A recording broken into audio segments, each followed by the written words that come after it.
Perkenalkan, nama saya Marinta Norinsyah Pasaribu. Saya dari Program Studi Teknologi Pendidikan Fakultas Ilmu Pendidikan dengan NIM 20110210007.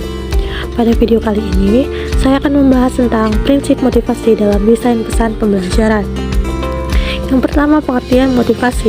Motivasi adalah dorongan yang timbul pada diri seseorang secara sadar atau tidak sadar untuk melakukan sesuatu tindakan dengan tujuan tertentu. Proses mendesain pesan pembelajaran mesti memperhatikan prinsip motivasi sebagai acuan keefektifan pesan yang akan disampaikan. Yang berikutnya, prinsip umum motivasi. Prinsip yang pertama yaitu keingintahuan dan variasi.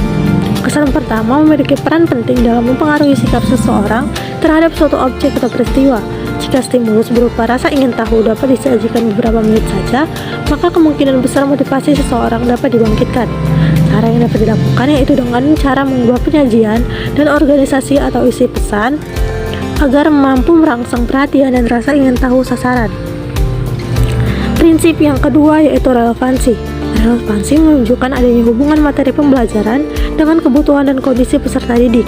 Motivasi peserta didik akan terpelihara apabila mereka menganggap bahwa apa yang dipelajari memenuhi kebutuhan pribadi atau bermanfaat dan sesuai dengan nilai yang dipegang. Prinsip yang ketiga yaitu tantangan. Pesan pembelajaran yang mengandung tantangan akan cenderung memotivasi untuk belajar. Jenis tantangan harus sesuai dengan tingkat perkembangan kognitif pembelajar. Tantangan yang terlalu berat cenderung akan menurunkan motivasi, dan tantangan yang terlalu mudah juga akan kurang menantang. Yang keempat, dampak positif. Motivasi akan selalu terjaga apabila usaha-usaha yang telah dilakukan diberikan suatu penghargaan yang positif. Prinsip motivasi dalam desain teks dan gambar.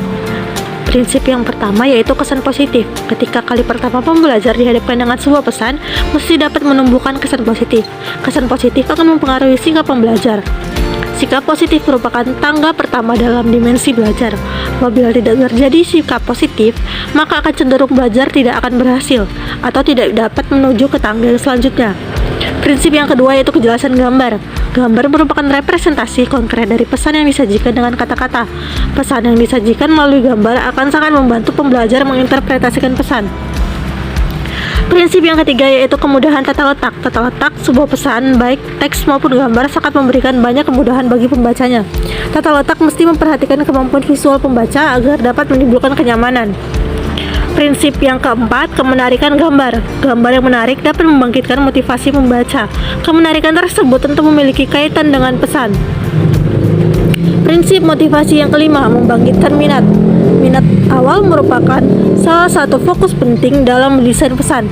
Menyajikan topik-topik yang menarik, menantang, penuh tanda tanya merupakan upaya-upaya menarik minat pembaca di awal-awal penyajian pesan.